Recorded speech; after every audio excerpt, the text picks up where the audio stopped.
Welcome to today's episode of Vinyl Tales, where we spin tales about vinyl. I'm Brandon, and today I've got two picked out for you.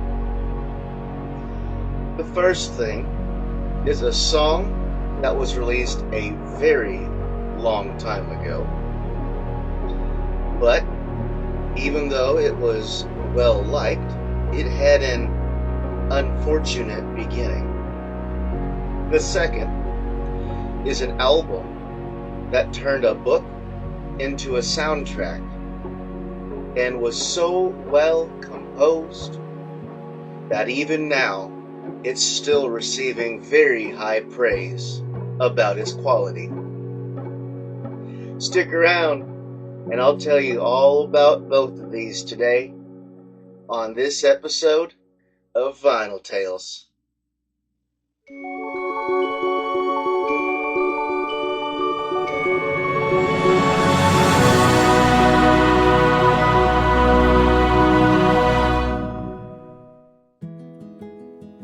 Now, for this first one, I decided to do something just a little bit different than what I normally do, where I pick out something that most people would recognize in some way, shape, or form. For this one, I thought I'd dive a little bit into my collection and pull out something else, something a little less known. So today, I'm going to start off with a 78.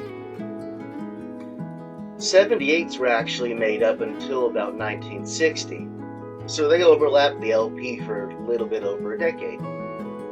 That being the case, I wanted to pick one that was no later than 1945, so that way it was only available on the 78. Luckily, one of the first ones that I actually pulled out was pretty old. However, the problem is, the older they are, the harder they are to find the official release date for it. The one that I picked out today is the song Till We Meet Again by the original artists Arthur Campbell and Henry Burr, better known as the duo Campbell and Burr. This song was kind of difficult to figure out the original release date for it because of its age, but using the resources I've collected over the years, I was able to figure out that Campbell and Burr's version of this song was originally released in early January of 1919. The song itself actually helped a little bit because the song by Campbell and Burr got Song of the Year for 1919. Till We Meet Again was written in 1918 by two people. They are Richard Whiting and Raymond Egan. Since it was written during World War I, the song tells the story of a soldier who has to leave his sweetheart behind to go off to war. A quick little bonus fact is that the title for this song actually comes from the last line of the chorus. The story about how this song came about actually comes from Richard Whiting's daughter, Margaret. According to her, it was originally written for a contest at a Detroit theater back in 1918. After Whiting and Egan had finished composing it, Whiting wasn't satisfied with what they had ended up with, and so he actually threw it in the trash. Now, even though he had thrown it in the trash, Whiting's assistant, his secretary, pulled it back out of the trash and took it upon himself to go and show it to their publisher that they used, a guy named Jerome Remick. After Jerome finally saw it, he took it and he entered it into the contest that it was originally meant for. This song that the composers threw in the trash because they didn't much like it actually ended up winning the contest. After participating in the contest in Detroit back in 1918, it was then given to multiple people to record and release as a 78. Some of the earliest versions that I was able to find are the original Campbell and Burr from January of 1919. Shortly after theirs, in February of 1919, a duo with Charles Hart and Louis James released it again. And then the following month, so now we're in March of 1919, it was released once again by Nicholas Orlando's orchestra.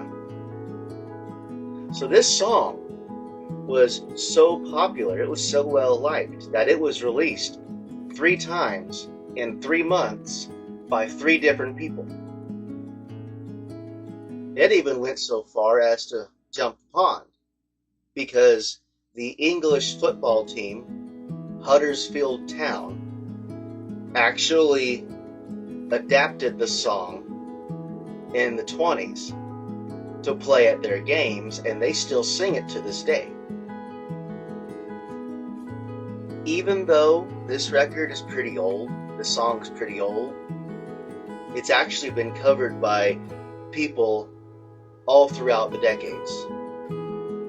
Some people that you may recognize the names of are Doris Day, Kay Starr, Bing Crosby, and Patti Page. But to recap, this song, which tells the story of a soldier who has to leave his sweetheart behind in order to go to war, was written for a contest at a Detroit theater back in 1918. It ended up getting tossed in the trash because the writer didn't like it. But it was pulled back out, re-entered, and not only went on to win that contest, but it was named Song of the Year and was very popular for many decades to come. And that's the first one that I have for you today. In just a second, we'll get to that other one, the album that I said turned a book into a soundtrack and still receives high praise even now, 46 years after its initial release. So stick with me for a second. Now for this next one, I went back to a name you might recognize a little more.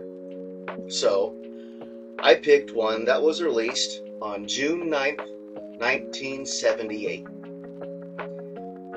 We have, right here next to me, Jeff Wayne's musical version of The War of the Worlds.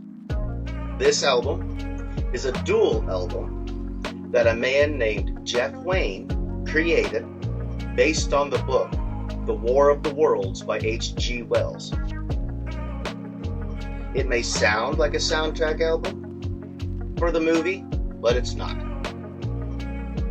This album is actually a unique adaptation of the original book in the form of a rock opera. It's actually classified as an album musical rock opera.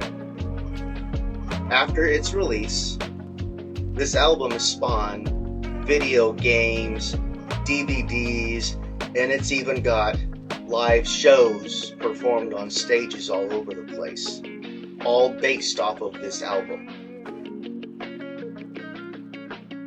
Back in the early 70s, Jeff Wayne was feeling like the composing side of his career, since he was also a producer. and at the time was touring with one of the artists he produced, was diminishing. So he was looking for something that he could get passionate about. He was looking for his next story to interpret musically. During this time, his father, Jerry, suggested the War of the Worlds. And so he checked it out. It instantly caught his attention, and he finished the book in a single read. He had come up with other options of books that he could possibly interpret into a musical album like this. But after he went on to read Wells's book 3 or 4 times, and then see the 1953 movie, he decided that War of the Worlds is what he was going to do. After spending a few months locating H.G. Wells' son, Frank, in order to acquire the rights to adapt the story, he was granted permission in January 1975 because Frank actually liked Wells's ideas, or Wayne's ideas. What Jeff Wayne wanted to do was adapt it directly from the original book, not the 1938 radio drama by Orson Welles or the movie, directly from the original book. He wanted it to be an opera style of an adaptation, but he tried to keep the storyline as close to the original story as he could. He even went as far as writing it in episodes and including cliffhangers to give it the same kind of format as a book, with chapters and cliffhangers at the end of each chapter. When he was writing the story for this album here and composing it all, he said that he wanted a little pressure to help him get through it a little faster. So he actually booked time at a London recording studio, and he completed the entire draft in a span of just 6 weeks. In the book, the Martians come to their demise at a place called Primrose Hill.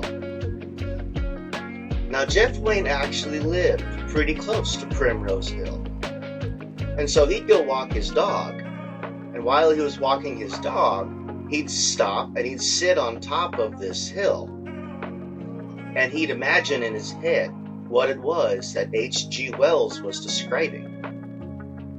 And doing this actually helped him to make his story, his version of the story, even better. The song, Epilogue Part 2, was actually influenced by the Viking space program that NASA launched in the 70s. This space program landed a couple of probes over on Mars. Originally, it was supposed to be a dual dialogue with both Jeff Wayne and his father, Jerry, sharing the dialogue for this Epilogue Part 2. However, Jeff removed himself from the dialogue entirely because his father's performance was so much better than his. It was like different sides of the ocean. But because it was originally supposed to be the two of them talking and not just one, after they removed Jeff and his dad recorded it solo, they added effects to Jerry's voice to make it sound closer like he was doing it as an individual.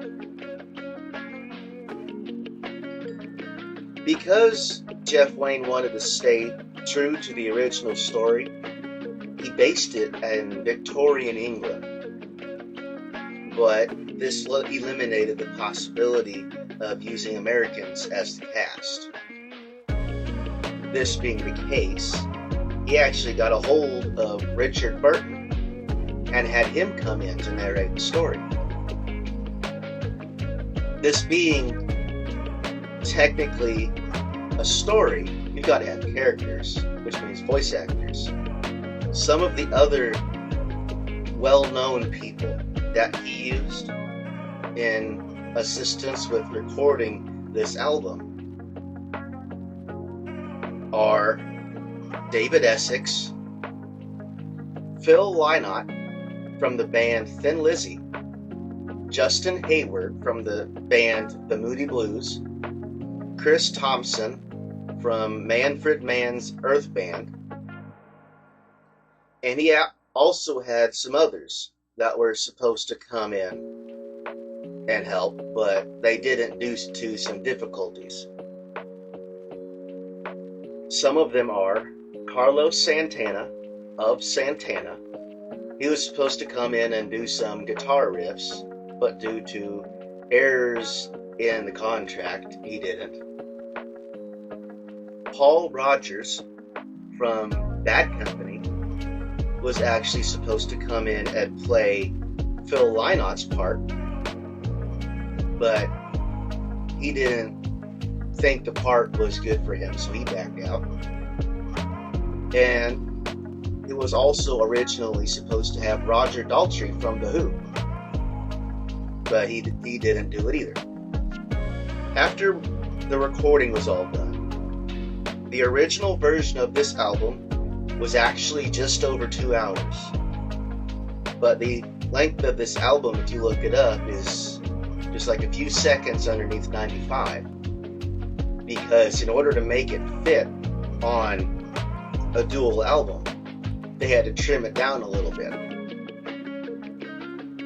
And when they released it, the original release also came with a 16-page booklet that included color pictures, so you could follow along with the story as it was being played for you over your speakers.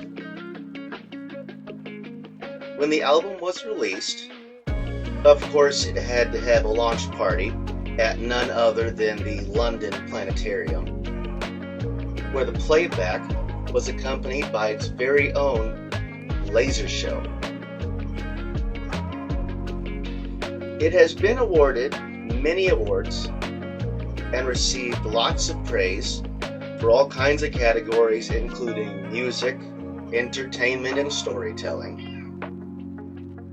But as recently as 2020, over 40 years after its initial release, it was called, quote, the ultimate concept album and best-selling prog soundtrack of all time.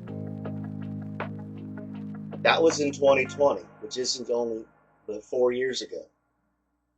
But this album came out in 1978, which tells you something about how good this album is.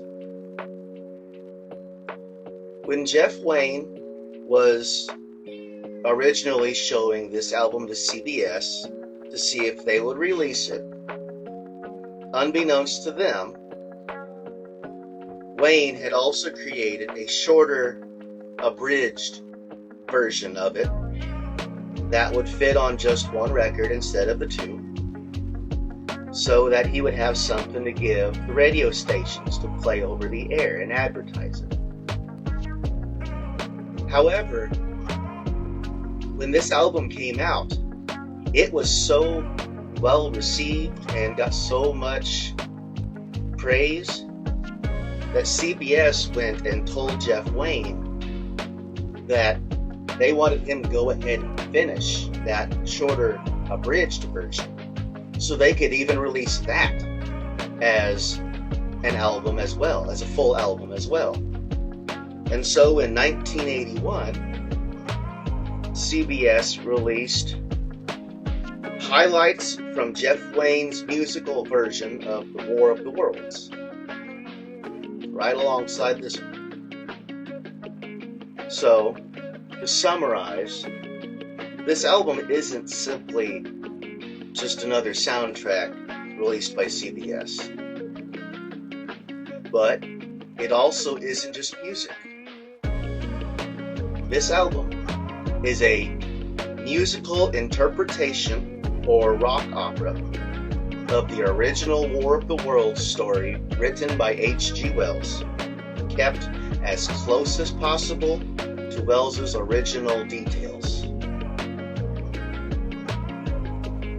But that's all that I got for you today. First, we had a song released on a 78 back in 1919 that started out in the trash can, but ended up as Song of the Year and a hit for a very long time. And second, we have an album that's essentially The War of the Worlds by H.G. Wells, but in musical rock opera format, which came about because the composer's father suggested it to him when he was bored and looking for something to get passionate about. If you have any more cool stories or interesting facts about, it could be a single song or it could be a whole album, it doesn't matter the genre or the age, simply mention it in the comments and I will look into them. I will look it up. You never know what you're going to find when you just start digging. I hope you enjoyed this episode. If you do me a favor and leave a like. My name's Brandon, and this has been Vinyl Tales, where we spin tales about vinyl. Have a good day, and I will see you in the next one.